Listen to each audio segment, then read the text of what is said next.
వాల్మీకి రామాయణ ప్రకారంగా. కృష్ణుడితో మాకుండబడే బంధుత్వం మీకెక్కడిది? మహాభారత పరంగా కదా. కేవలం కుల వ్యవస్థ ఉండడం వల్ల కుల వ్యవస్థ మొదలైంది. కుల వ్యవస్థ ఉండడం వల్లనే కుల వ్యవస్థ మొదలైంది. రాముడికి కులానికి సంబంధం లేదు అంటున్నాం కదా. మరి ఎట్లా వచ్చిందో దాన్ని తొలగించుకోవాలి కదా. కృష్ణుడికి కులానికి సంబంధం లేదన్నాం కదా, మరి ఎట్లా వచ్చిందో తొలగించుకోవాలి కదా. ఆ కుల వ్యవస్థ ప్రభావం మన దేశాన్ని ముంచింది కదా. అఖండ భారత్ లేకుండా చేసింది కదా. ఉన్న భారత్ కూడా లేకుండా పోయింది కదా. ఈ కుల వ్యవస్థను ఇంకా కొనసాగితే ఇంకో 100 ఏళ్లకు ఉన్న భారత్ ఉంటుందని గ్యారెంటీ లేదు కదా. ఇది చెప్తున్నాను ఆయన, అది ఆలోచించుకోండి. ఉన్నాం నిజం, ఎవరన్నా అనుకోండి, నా అభిప్రాయం ఇది. అందువల్ల ఇది రాజ్యాంగ విరుద్ధమైన తీర్పు, రాజ్యాంగ విరుద్ధమైన ఆర్డర్. ఓకే, ఇది వివక్షతో కూడిన తీర్పు, వివక్షతో కూడిన ఆర్డర్. ఇది ఆర్టికల్ 25, ఆర్టికల్ 14, 15 ప్రకారం రాజ్యాంగ విరుద్ధం తీర్పు. పోనీ అంబేద్కర్ అభిప్రాయానికి విరుద్ధం, కమిషన్లకు కూడా విరుద్ధం కదా.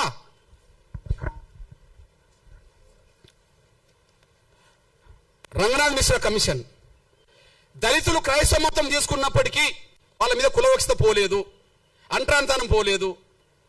దళితులు కులవక్షత దళితులు క్రైస్తవ మతం తీసుకున్నా రంగనాథ్ మిశ్రా కమిషన్ రిపోర్ట్ ఇచ్చింది కదా, కేంద్రం వేసిందే. అదే సమయంలో ఇది 2007లో వేస్తే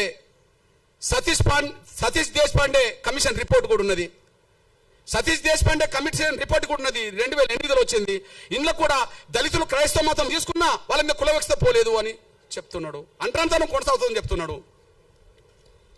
ఇది కమిషన్ల అభిప్రాయానికి వ్యతిరేకం, కేంద్ర ప్రభుత్వం వేసింది. ఇది ఆర్టికల్ రాజ్యాంగం ప్రకారంగా రాజ్యాంగానికి వ్యతిరేకం, ఆర్టికల్ 25కి 14, 15కి వ్యతిరేకం. ఈ 1950 రాష్ట్రపతి ఆర్డర్ అనేది అంబేద్కర్ అభిప్రాయాలకు విరుద్ధం. ఇది మా స్వేచ్ఛకు విరుద్ధం, ఇది మా హక్కులకు విరుద్ధం. ఈ విషయంలో మీకు ఒక విషయం గుర్తు చేస్తున్నా. నేను అంటున్నా,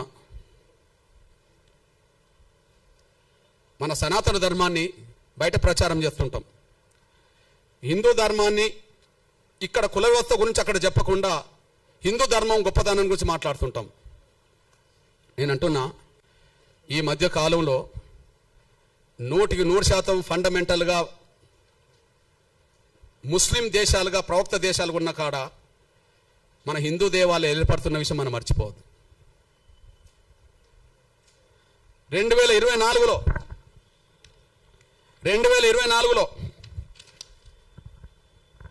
యునైటెడ్ ఎమిరేట్స్ అబుదాబిలో మన ప్రధానమంత్రి గారు 2024 ఫిబ్రవరి 14 అబుదాబిలో ప్రధానంగా హిందూ దేవాలయాన్ని ప్రారంభించి వచ్చిన విషయం మనం మర్చిపోవద్దు.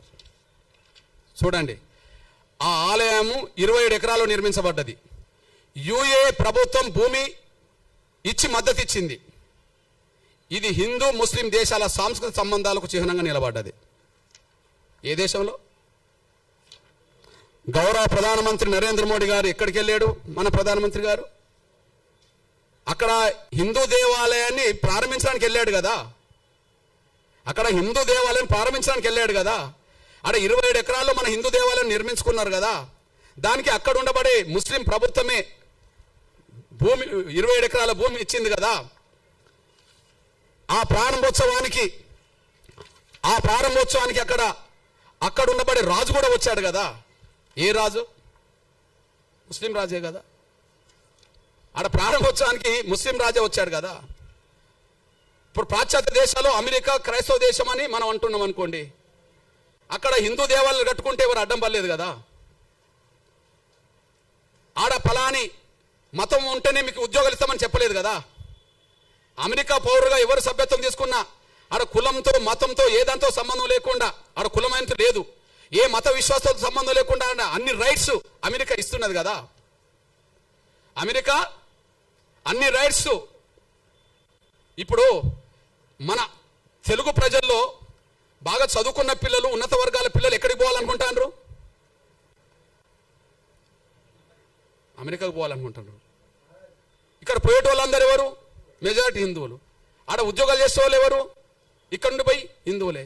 మీరు హిందువులు కాబట్టి మీకు ఉద్యోగాలు ఇవ్వము అని చెప్పి గ్రీన్ కార్డు ఉంటే మీకు ఇస్తాం అనేది ఎవరైనా వాళ్ళ భారత పౌరు ఈ దేశం భారత పౌరులకు ఇస్తుంది, ఇంకోరికి ఇవ్వదు కదా. అక్కడ అమెరికా ఇండియా నుంచి అమెరికా పౌరులుగా మారినా కూడా వాళ్ళకి ఇస్తుంది కదా.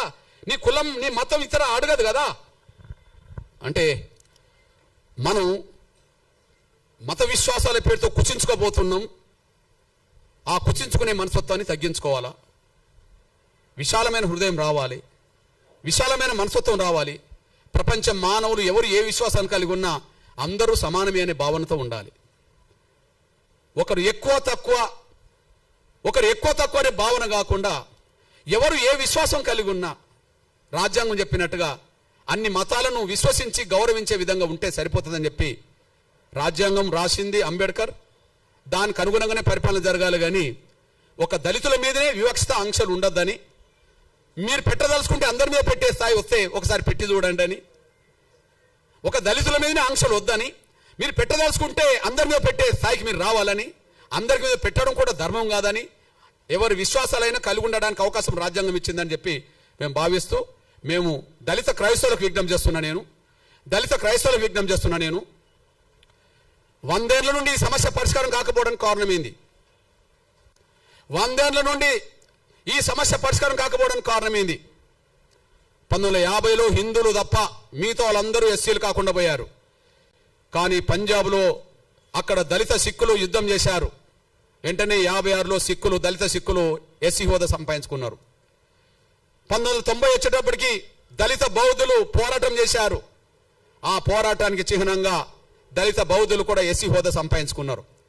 ముందు కేవలం హిందువుల వరకే పరిమితమైన దళితుల వరకే పరిమితమైన ఎస్సీ హోదా ఆ తర్వాత పంజాబ్లో పోరాటం జరగడం వల్ల అక్కడ 56లోనే వచ్చింది. మహారాష్ట్ర కేంద్రంగా న్యాయ బౌద్ధులు మేము దళితులము, మా దళిత హోదా ఉండాలని చెప్పడం చేస్తే మహారాష్ట్ర కేంద్రంగా ఇవాళ ఎస్సీ హోదా దేశవ్యాప్తంగా బౌద్ధులు సంపాదించుకున్నారు. ఇక్కడ చెప్పదలుచుకున్నది ఏంటంటే పంజాబ్ దళితులు పంజాబ్కి పరిమితం ప్రధానంగా. నయా బౌద్ధులు మహారాష్ట్రలోనే ఎక్కువ మంది ఉన్నారు అంబేద్కర్ వల్ల. నేనంటున్నా ఒక్క రాష్ట్రంలో ఉండబడే పంజాబ్ దళితులు ఎస్సీ హోదా సంపాదించుకున్నారే పోరాటం చేసి. ఒక్క రాష్ట్రంలో మహారాష్ట్రలో ఉండబడే ప్రధానంగా దళితులు బౌద్ధులకు ఎస్సీ హోదా సంపాదించుకున్నారే. మరి దేశవ్యాప్తంగా అన్ని రాష్ట్రాల్లో దళిత క్రైస్తవులు ఉన్నారు, ఎస్సీ హోదా ఎందుకు సంపాదించుకోలేకపోయారు? ఒక్క రాష్ట్రంలో ఉండబడే పంజాబ్ దళితులు ఎస్సీ హోదా సంపాదించుకోవడానికి ఏం చేశారు? వాళ్ళు పోరాటం చేశారు. మహారాష్ట్రలోనే న్యాయ బౌద్ధులుగా ఉండబడే దళితులు వాళ్ళు ఎస్సీ హోదా సంపాదించుకోవడానికి ఏం చేశారు? పోరాటం చేశారు. అంటే ఒక్క రాష్ట్రంలో ఉండబడే దళిత సిక్కులకు సాధ్యమైనప్పుడు ఎస్సీ హోదా, ఒక్క రాష్ట్రంలో ఉండబడే మహారాష్ట్ర బౌద్ధులకు